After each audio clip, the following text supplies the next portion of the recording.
Hey, it's Tim. And it's Amy from GoWithLess. Today's video finds us back in Merida, Mexico. Merida had so many fun, free things to do. We're going to share all of that with you today. Every Wednesday we come out with a new video. Please hit the subscribe button below to follow us and find out what we're up to next. With that, let's get started.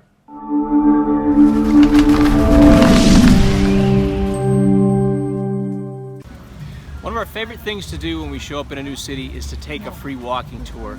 It gives us a great lay of the land, just an overview of the city. We've never had a dud with one of these tours. The other thing is, it's not really free because we're going to tip at the end of this tour, but they are usually amazing and we love to do these. When we take free walking tours in a city, what I do to find them is I go to Google and I just type in free walking tour and the name of the city. This one found us on Free Walking Tours Mexico and we booked on there. It is a good idea to book even though it's free because sometimes they quote unquote sell out and they don't have any more room. So if you know you're going to want to take this, make sure you go on and reserve. Usually what you're going to do is you're going to see the highlights that are walkable distance, and you're going to have a guide that shows around and tells you about these things. You're also not typically going to go into any pay thing, so you're not going to pay to go into a site. You're just going to do the free things you're going to see outside of a given facility. Yeah, they take about 2 to 3 hours, and they tend to be focused in a real central location, so you're getting to see a lot of the spots in a small area. What's really nice is sometimes we meet new friends on these walking tours, other travelers, and here we are with our new friends from the Netherlands who are traveling around Latin America for many, many months and enjoying a little bit of ice cream on a hot day. Also, the Grand Plaza is the place to be in the city. There's lots of action going on in the Grand Plaza, and here's some scenes from around the plaza. Yeah, there are a lot of free activities to do around the plaza. We're going to get started here with the big cathedral. This is a magnificent building. It has one of the largest Christs on a crucifix, I believe. And the scale here, you cannot tell at all. This thing is huge because the entire cathedral is so huge. But what we were told is that this may be the largest in North America inside, and John Paul II has visited the cathedral. This is the Governor's Palace, which is right off the Grand Plaza. There is a lot of gorgeous artwork inside of this building, so this is a great place to see, again, free. This is the Palacio Municipal, and you need to get up on the second floor of this building so you can see the great views of the plaza. This is actually the cathedral from across the plaza, so also lots of interesting things to see here. Yeah, and there are art galleries in the Palacio Municipal. Here we are in these art galleries. Again, all of these things that we're showing you are completely free. How cool is that? This is the Casa de Montejo. This is a wealthy family who had this beautiful palace, and there's lots of things inside to see as well, what their furnishings look like. This was a great place to visit. Again, free right off the plaza. Yeah, look how absolutely gorgeous this is. And there is a textile exhibition. Here we are. I'm not sure what these shawl sorts of things are called, but they're really cool looking, and we enjoyed seeing the interesting kinds of textiles that they had. This is the Casa de Montejo at night. So there's a show here every Wednesday where they project onto the facade of the building, and it's a really neat light show. There's also some live action things that happen during the show we're going to show you here shortly, as well as some dancing.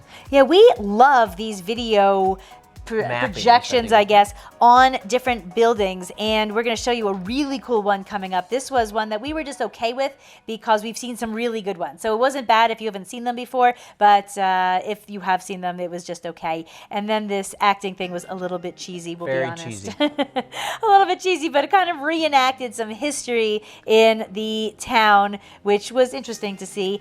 But part of this was this nice little dance number of a couple couples doing traditional dancing in these traditional outfits. It was kind of fun to see the different culture. Yeah, this dancing's done all over town. Also, you'll see the women dressed in these outfits as well. The men not so much around town dressed in these outfits, but the women we see regularly dressed like this. Yeah.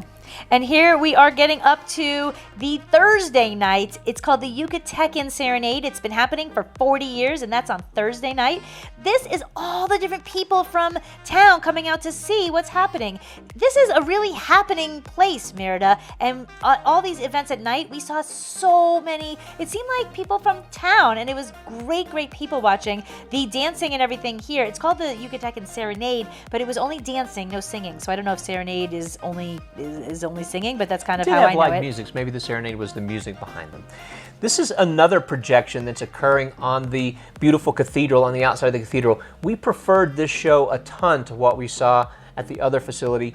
There was better music, the show itself was better, it just really brought the building to life. And this is on Friday nights. Now, if you do like this kind of stuff, Tim and I are obsessed with this kind of stuff because probably the coolest thing we did in all of 2018 was in Rem, France, and it was one of these done so unbelievably well that I'm going to put up a card in the top right-hand corner so you can check that out because it still blows us away to this day. Tim and I nearly cried when we saw it. Yes, and so we're going to put that up from Rem, France. But how cool can these be? And this is all free. So many people from the town, this as well, are checking this out. And this is that main cathedral right off of the main plaza. Yeah. Something else to mention, there are people at these facilities that at all of these shows selling stuff. So it's sort of fun to see those people again and again, the same people showing up to sell the same stuff at each of these shows. And you're going to want to get here early. What we found with these evening events is that even though they were free, they did actually have quite a few seats out for some of them, but even though they were free, people got there 30 to 60 minutes early and then it got kind of filled. So it's kind of a place where people hung out for half an hour to an hour before the show. So make sure to grab a seat. You can so there's a lot of food, like street vendors, so you are encouraged to bring some street food in and eat while you are sitting. How cool is that? Very cool. Yeah. Now here, we're going to talk about this, was it Pocketuck? Pocketuck, I think is how it said. Yeah, this is kind of a quick thing. We talked about this a little bit in our Cheech and Eatsa video, which I'll put a card up for that as well. This is that deathly game, and it was about two different teams competing about trying to win over the gods' favor or something like that, and it was either the winning or losing team's captain was beheaded, and there was some controversy over winning or losing. This is the Grand Plaza at night, so you'll want to go in the day and you'll want to go at night. It seems at night there's lots of people selling stuff, there's vendors there selling all kinds of cool things. There's lots of families out. This is just a real, I think, community sort of event to be here. Yeah, just to show you how active it is at night. And this is on Sunday night when all the families were really out. It was kind of a lot of junk food, so this is not the place to go for healthy food. These are called marquesitas. These stands are all over Merida, and it's a local specialty. They take shredded Edam cheese with Nutella, yes, cheese and Nutella, or something called cajeta, I think, and that's like a condensed milk kind of thing with the same Edam cheese. We had this minus the cheese because it was after dinner and we were wanting something sweet, so we're told that's not a marquesita. You'll want to see Merida and around the plaza at night as well as during the day. There's completely different things to see during the two different times of the day. Yeah, even if your next trip doesn't include Merida, hopefully this gives you an idea of some of the free things to do in all kinds of cities. So Merida is just one example, but most cities that we visit have all kinds of cool free things to do. So hopefully it gives you some sort of a flavor for that. And we are back with more Merida soon. We have Merida food. We have our spending coming up, and we're going to be doing those every Wednesday. I don't know that Merida is going to be the next several Wednesdays, but they're going to be coming out over the next few weeks. So hopefully you will subscribe. We would love it if you gave us a thumbs up, and if you know anybody who's going to the Yucatan or to Merida, we hope that you'll share this video with them. Adios.